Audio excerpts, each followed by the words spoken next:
Estudo do livro Conflitos Existenciais de Divaldo Franco e Joana de Ângeles, capítulo 11, Neurastenia. Nesse capítulo vamos falar sobre psicogênese da neurastenia, desenvolvimento da neurastenia e terapia para a neurastenia. Para adquirir o livro, acesse o link abaixo. Psicogênese da neurastenia. Debilidade dos nervos. Esse era o nome da neurastenia. Mas em 1879, Dr. George Miller Bird apresentou estudos psiquiátricos concluídos em 1894 como síndrome perturbadora. No século XIX, o neurologista Weir Mitchell a definiu como um cansaço de qualquer natureza, físico, emocional e mental, responsável por desencadear o transtorno neurótico. Da mesma forma, o psiquiatra francês Pierre Janet e outros estudiosos associou a neurastenia a seus efeitos como uma disfunção orgânica. A responsabilidade de substâncias específicas desencadearem a neurastenia foi sendo retirada à medida que se avançava nos estudos da bioquímica e dos transtornos neuróticos e psicóticos.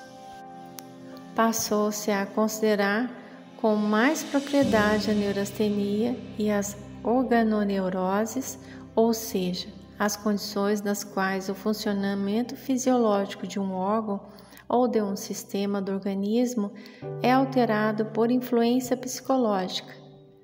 O fisiologista norte-americano Canobert observou que o sistema neurovegetativo é afetado com o aumento de secreção de adrenalina sobre a atividade muscular, causando a diminuição do nível de glicose no sangue pela combustão do glicogênio.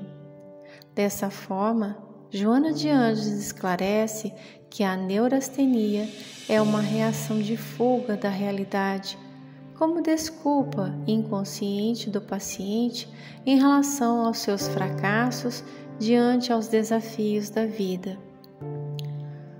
O que se observa é a perda de interesse nas situações do cotidiano, a desmotivação para realizações mais dignificantes, a ausência de autoestima e de coragem para ultrapassar os limites necessários para o avanço.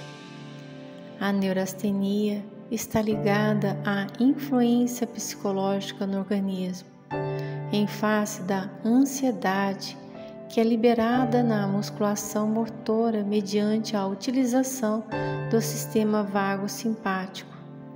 Segundo alguns estudiosos, a histeria está ligada à neurastenia, sendo caracterizada como uma expressão depressiva com manifestações maníacas e tendências à esquizofrenia. O cansaço excessivo predispõe ao processo neurastênico, tornando-se patológico pelo esgotamento nervoso permanente. Não se obtém o reequilíbrio das energias, persistindo o estado de exaustão, mesmo com repouso. Comportamentos do neurastênico incluem a irritabilidade, o mau humor, o pessimismo. Joana de Ângeles afirma que síndrome da neurastenia é identificada em indivíduos portadores de constituição física astênica, ou seja, portadores de sentimentos mórbidos ou depressivos, desinteressados de tudo, não só das atividades em si mesmo, mas da forma como ele desenvolve o trabalho, das motivações que o promovem, das compensações que ele se permite. A autora espiritual esclarece que o neurastênico corre das frustrações que se ocultam no inconsciente e impulsionam para o esforço exagerado. Noutras vezes, são a culpa decorrente da insatisfação, da necessidade de autorrealizar-se, mas sem a autoconfiança em relação ao seu êxito ou pela imposição exibicionista de aparecer, como também da timidez que necessita de proteção, mesmo que inconsciente. A estafa é diluída pelos estímulos emocionais de um trabalho repleto de ideal. As energias se renovam, sem que o cansaço desarticule os equipamentos do sistema vago vegetativo.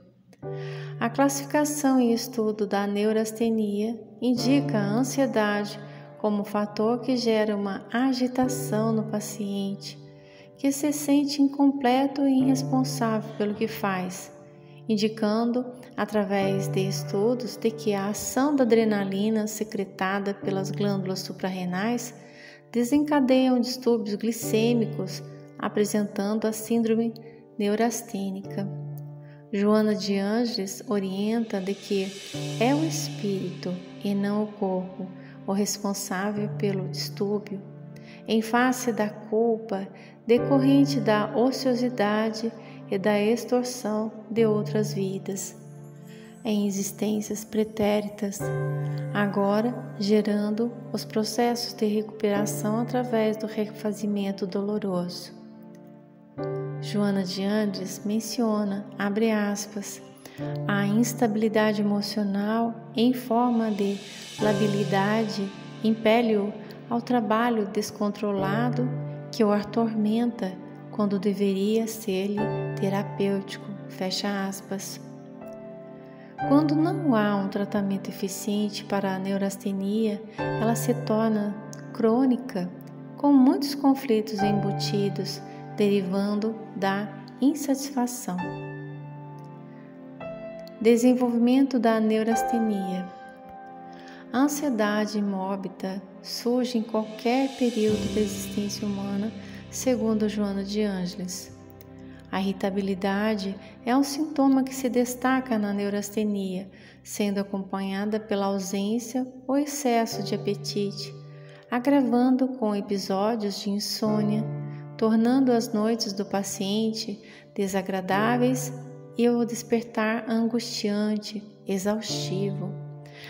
À medida, porém, que o dia avança, ocorre uma melhor adaptação, culminando com certo equilíbrio ao entardecer. É rotina apresentar o extremo cansaço, muita preocupação com a saúde, insegurança no comportamento. No homem, os efeitos podem expressar-se como impotência sexual, enquanto nas mulheres ocorrem as dores pélvicas ou cólicas menstruais. Paralisias parciais do movimento e outras complexidades nervosas surgem no estado mais avançado da neurastenia, sendo que na ausência de orientação haverá maior ansiedade, piorando o quadro. Em razão do mau humor, do pessimismo e desconfiança, os relacionamentos se tornam difíceis. Perturbação de ordem orgânica podem ser acrescentados nesse quadro, tais como batimento extra do coração, debilidade de forças, sudorese fria e abundante, pulsação irregular e ansiedade mórbida.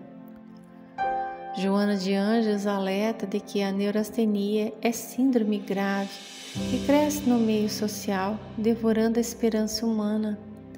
Confundida como transtornos neuróticos, Freud a compreendeu como uma repreensão incompleta pelo ego aos impulsos do id ou personalidade. O impulso, quando reprimido, ameaça, embora a repressão procure impedir a invasão na consciência e na conduta. Nas tentativas de defender-se de novos impulsos, toma corpo a conduta neurótica, buscando de alguma forma substituir os impulsos e afastá-los totalmente. Freud classificou, segundo critérios de duração e de intensidade, as neuroses em face do conflito desencadeador e da espécie de constituição. Contudo, Joana de Ângeles reafirma que qualquer conflito está no espírito insatisfeito com a conduta, assinalado pelo sofrimento decorrente do erro que necessita ser reparado, a fim de que haja o equilíbrio da consciência, portanto, a liberação da culpa nela embutida. As dificuldades de compreensão das finalidades essenciais e nobres da vida são marcadas pelas experiências dolorosas na larga jornada evolutiva e vão se tornando complexas para serem trabalhadas, dando lugar aos conflitos que se transferem de uma para outra reencarnação, gerando distúrbios de comportamento, indecisão, timidez, angústia, transtornos neuróticos, necessitando grande esforço para superar. Com a falta de interesse por uma existência feliz e o discernimento para compreender e realizar o melhor método durante a trajetória, se faz presente a agonia, sem confiança nem paz, para auxiliar nos empreendimentos da vida. A astúcia para obter recursos desprezíveis através da ingenuidade alheia ou na sua ignorância em torno dos métodos utilizados, lhe condena por meio de tormentos e inquietações. Terapia para a neurastenia.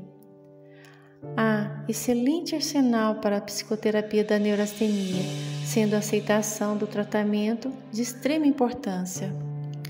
A remoção da culpa e dos tormentos internos, promovendo maior prazer na execução das atividades. Aqueles que buscam ideais para realizar sonhos se entregam a esforços sobre-humanos, às vezes sem que a estafa exaustiva tome conta das suas energias, como ocorre com cientistas, artistas, estudantes. Natureza psiquiátrica, devendo-se evitar as recomendações para o uso de drogas químicas, exceto quando o quadro se apresentar caracterizado por transtornos mais graves em trânsito para a queda em alienação esquizofrênica. A confiança é trabalhada pelo psicoterapeuta, que irá investigar as causas dos conflitos, culpa, insatisfação, frustração, exibicionismo, sugerindo a aceitação da própria realidade e estimulando a renovação dos conceitos existenciais favoráveis ao bem-estar. Na recuperação, inclui a bioenergia. Joana de Ângeles menciona que o paciente neurastênico espera sempre encontrar compreensão de todos, familiares, amigos, colegas de trabalho, sociedade, o que nem sempre é possível, tendo em vista as dificuldades que assinalam as demais pessoas.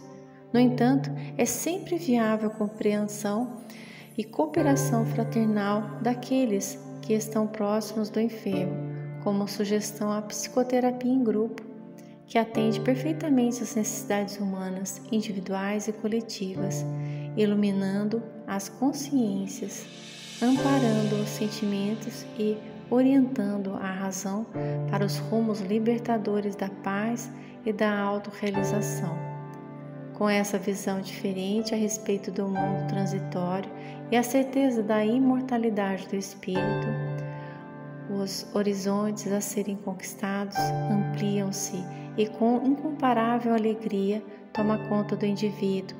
O paciente neurastênico adquire autoconfiança, o repouso gratificante, permitindo que os fenômenos de perturbação cedam lugar ao equilíbrio e instale-se uma vida saudável emocionalmente.